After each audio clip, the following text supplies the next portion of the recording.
Well, hello, and welcome to another edition of Shrinkraft Book Reviews on my channel, JC Lee, MD.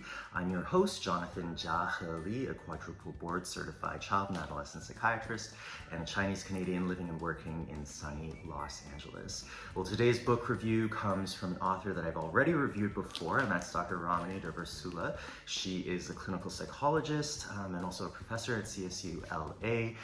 She's an expert on narcissistic abuse and a federally funded researcher in the past. She also is an incredible YouTube star and someone that I super admire and look up to in just being able to democratize that psychological knowledge and, make it available to people freely. This is her follow-up book to her book that I previously reviewed, Should I Stay or Should I Go? And it is Don't You Know Who I Am? How to Stay Sane in an Era of Narcissism, Entitlement, and Incivility. And so Dr. Ramani obviously is a world expert on narcissism. She's interviewed, several illustrious people for Vogue, a certain Kardashian, if you're curious. And this book is really a follow-up, as I mentioned, on narcissism. She really approaches this topic from a much wider lens and perspective than her first book, which is really focused on romantic relationships. In this book, she really goes into different types of narcissistic folks that you might encounter and what you might do specifically in each of those scenarios, including, having narcissistic partners who emotionally, abuse and sometimes physically abuse people, but also, sort of narcissistic parents, narcissistic bosses and systems and the like.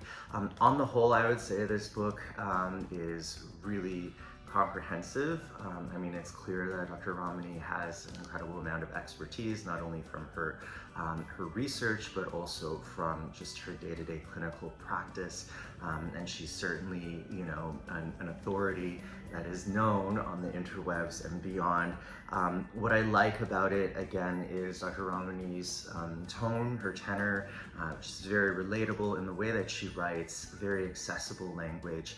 And she really breaks down not only the psychological and sociobiological theories of narcissism, but she renders it digestible. And I think the very tangible sort of takeaways after each of the chapters in the latter half of the book are ones that you could, write down in here.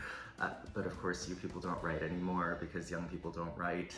They type or they, post.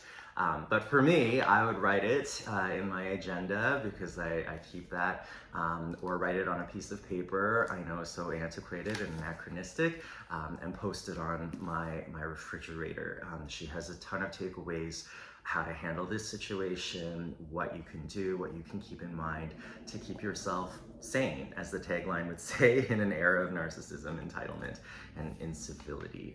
I think what's really fascinating is that she breaks down some of the phenomena that I'm sure we've all seen, certainly as a Canadian living in America. It's been an awakening experience, realizing that even though we neighbor each other geographically, and I had thought in my mind that, the US was just the big sister of Canada, I think culturally there are very different dynamics, just socially, politically, racially here. And I do think that there's a certain degree of polarization, and she talks about that dialectical concept of radical acceptance, and also just the sheer dialectics, like coming back to the middle, so that we're not always on opposite poles from, our enemy, but that we can start to see people as our own comrades. A skill that I think is incredibly lacking in those who are of, I should say, a more narcissistic bent or ilk. So if you've ever been touched, if you've ever had the unfortunate experience of really having to handle a narcissistic lover, parent, boss, system, I think this book will have so much to impart to you. Until next time, happy reading and love yourself, because the narcissist sure ain't gonna do it.